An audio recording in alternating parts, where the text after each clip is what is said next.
Welcome, everyone, to a brand new episode of the Action Movie Guys podcast. In today's episode, we're going to be tackling Lethal Weapon 3 from 1992. I'm your host, Alex Figueroa, and my co-host is...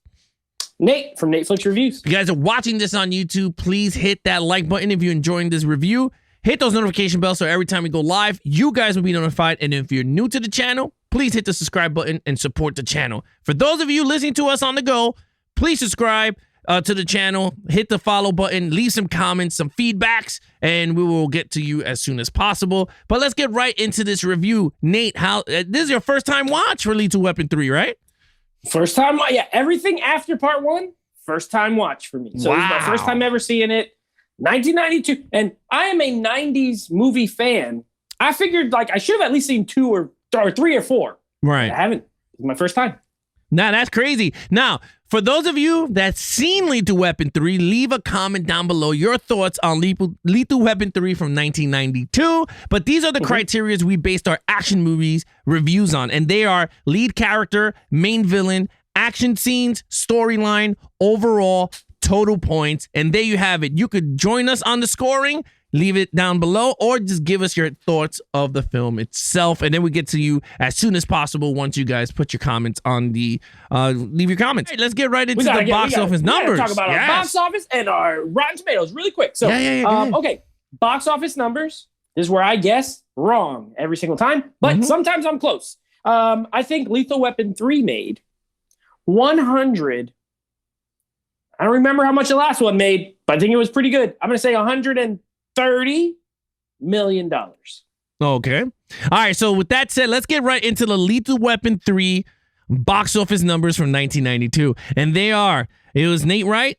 Nope, he was actually wrong. The domestic numbers was $144,731,527. International, $177 million flat. And worldwide total of $321,731,527 on a budget, you ready for this? $35 million. It is a successful third movie in a franchise. A smash hit, if you will. A smash hit, almost 10 times its budget. That's a big success right there. Yeah. So with that said, we went through the Lethal Weapon 3 box office numbers. Now, let's tackle the Rotten Tomato scores. Nate. So this is this is where we reverse and Alex guesses and he's usually wrong. Sometimes he's close, sometimes he's not. Alex, what do you think the critic score is and the audience score is according to Rotten Tomatoes? I say the critic score is 75 and the audience score, I would say 86. 86. Okay. So just for so people know, Lethal Weapon 1 had an 80. Lethal Weapon 2 an 82 critics. This one 60% from critics.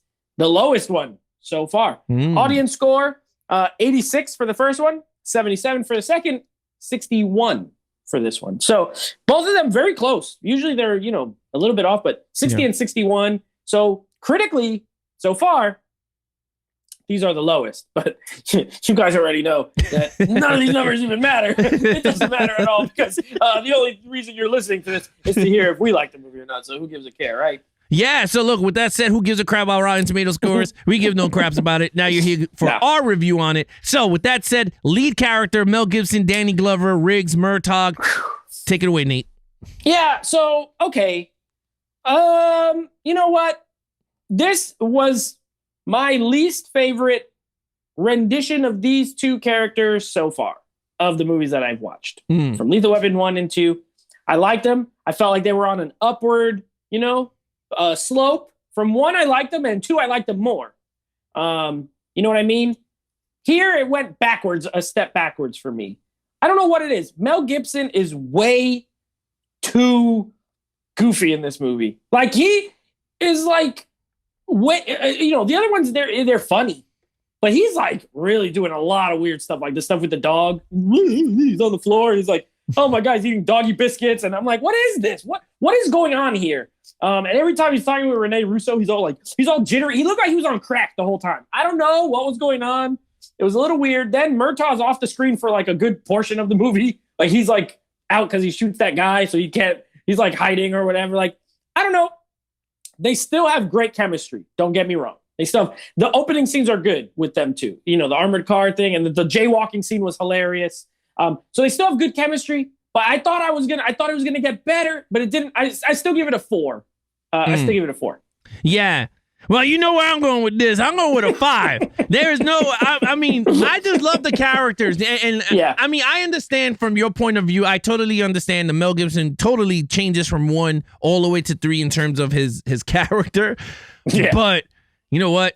I don't care, man, because I love it. I don't get. It's just something about it. It makes me laugh. Even when they on screen together, you start to chuckle because it's like, what the hell more can these two do to each other? With their relationship, and then Leo Getz is in the movie also, so that's another comedic relief. Yeah. And now he's blonde. Yeah, my favorite out of the scene is when he's trying to sell the house. And, oh my God. And then he goes, funny. A drink dealer came through this door right here, and then they had an explosion on the bathroom toilet. He goes, I'm going to kill him. I'm going to kill him. Yeah. That part was funny. He goes, I got to disclose it. What do you want me to do? Remember when he tells him, he's like, you left out the nail gun. And he's like, oh, yeah, like he forgot about the nail gun thing from part 2. Yeah, that was pretty good. Yeah, and then he goes, do you got the permits for the whatever? And he goes, what? And he goes, I got it. Okay, yeah. Oh, my gosh. Anyway, he is funny in this. No, he is, but I do agree with you, but I'm going to keep going with a 5 because their chemistry never changed from 1. 1 was more serious. They got used to each other. But then you saw the relationship blossom, and it continued even on 3. That you could tell that they just became brothers at arms, pretty much. So you gave it a 4. I gave it a 5. Let's get to the main villain. You know what? 2. A 2. A 2? A 2. If there's one thing this series has struggled with, in my opinion, it's villains. None of these villains are particularly good. Some of them are serviceable so far. This guy's kind of just serviceable, in my opinion. He wasn't that cool. I don't remember. I just watched this. Travis, I think his name is. Like his last name, something Travis. Mm-hmm. Yeah. He's like a former cop turned arms dealer. He's another time where he's not really around for big, huge chunks of the movie. He's just doing something else somewhere, apparently. You know, we don't really check in on him much.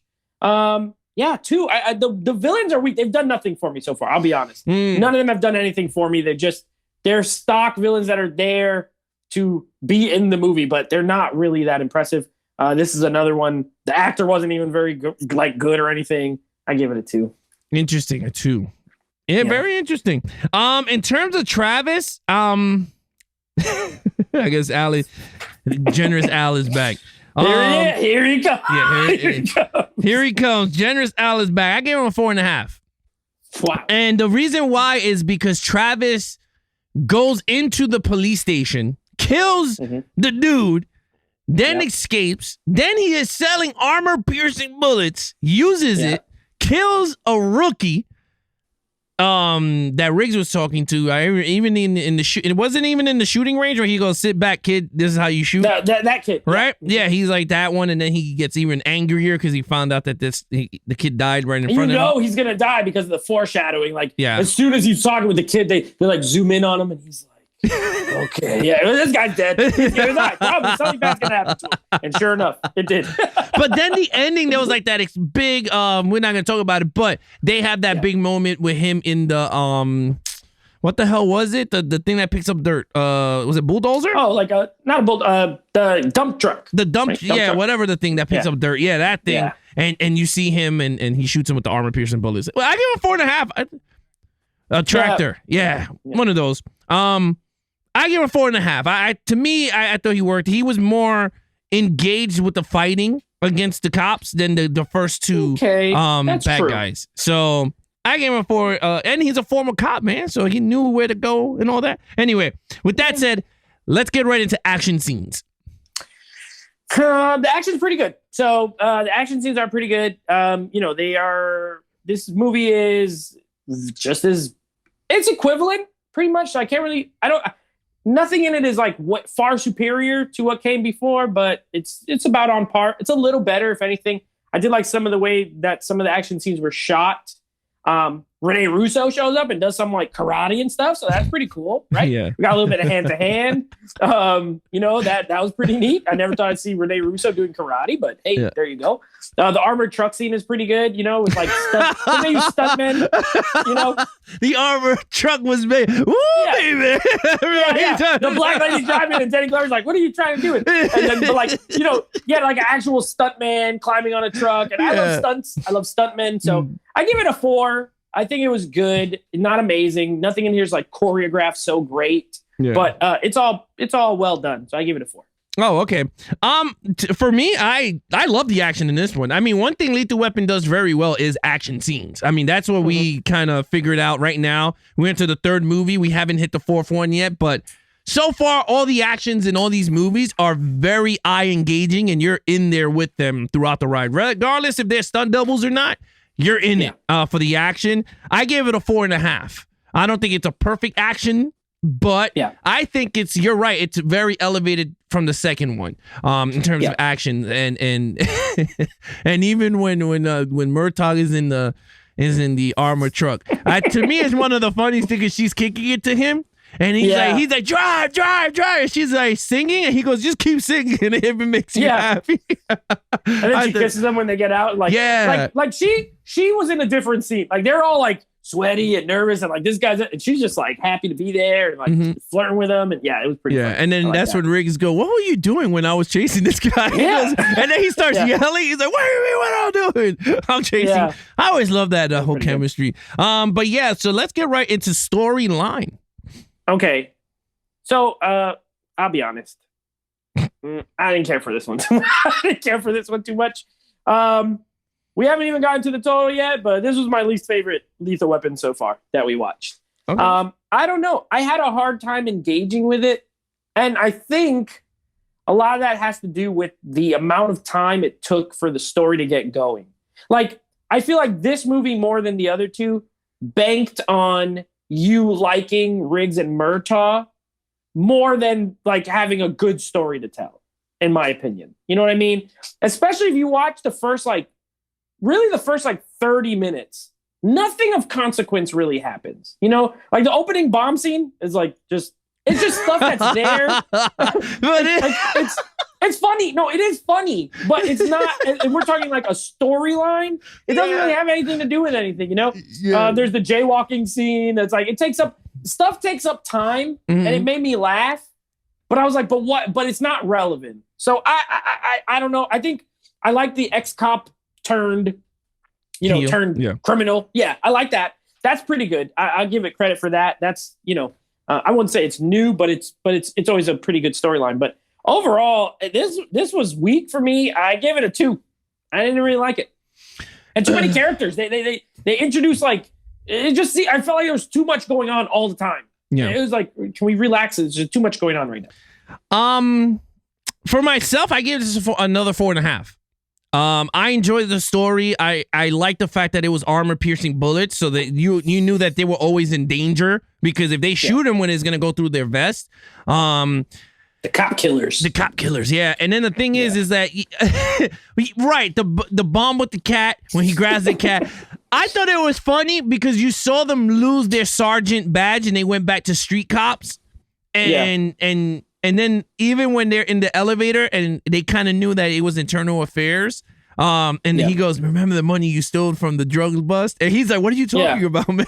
And then, I thought that was all funny when Rene Russo. It's definitely funny. But I agree with you on certain things. There was way too many more characters, but I kind of engaged with the story because you saw Riggs leave his, it banked a lot on Riggs' wife, that he was always, he was always having his wife on his thought because that was always there because he lost her. But now he fell in love with a new female, a woman. Yeah. And I was like, all right, this is pretty cool. And she's kind of the same as him, but just more badass. And I always love Renee. I always loved her. Russo? Yeah, I don't know. There's something about her. I always like her. I think she's gorgeous. I was like, all right, let's get right into overall. Yeah, this I think people know where I'm going with this. I didn't really like this one too much.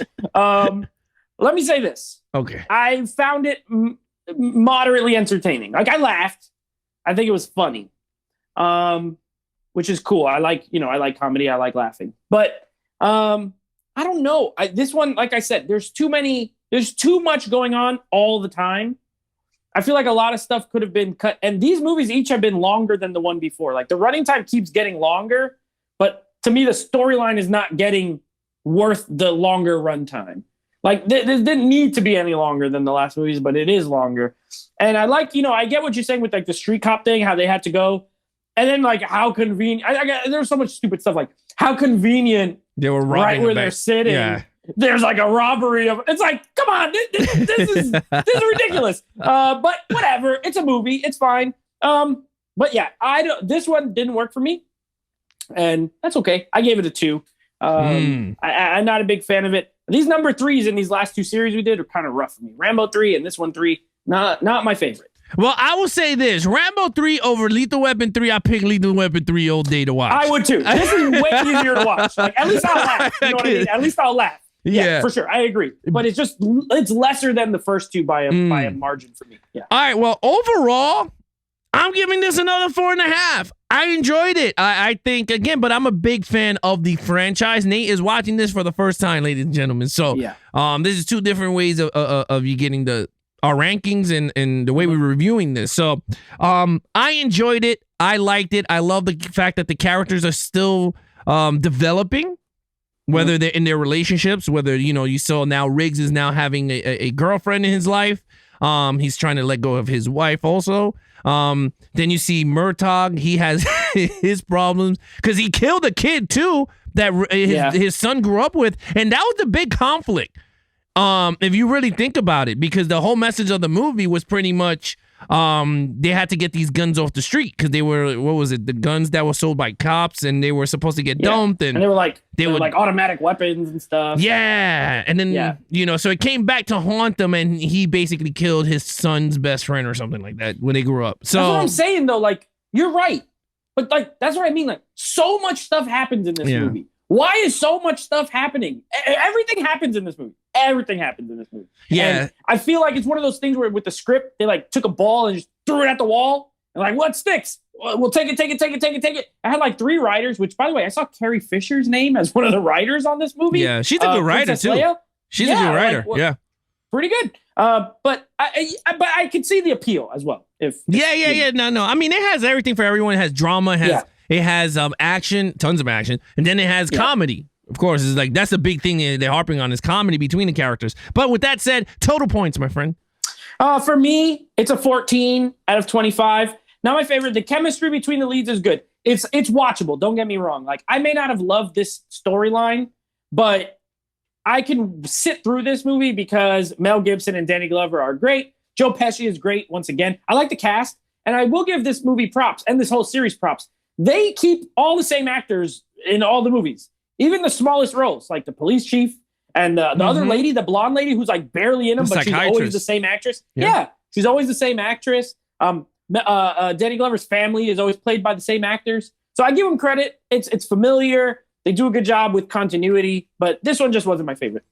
Hey, it's okay. You know what? It's first time watch. You know what I mean? But with that said, I give this a 5, 4.5, 4.5, 4.5, 4.5. It's a 23 out of a 25. Hopefully I did it right. But this does not mean that this is the best Lethal Weapon movie out of all of them. I love part 2 more. To be honest with everybody. But again, this is not the final movie of the entire Lethal Weapon. We got one more movie to go next week that we're going to review, and it's a pretty big one because it's a modern take now. We're going to hit. Yeah, you're going to like it. All I'll say is Jet Li is in it. Jet Li is in it. So you know who Jet Li is.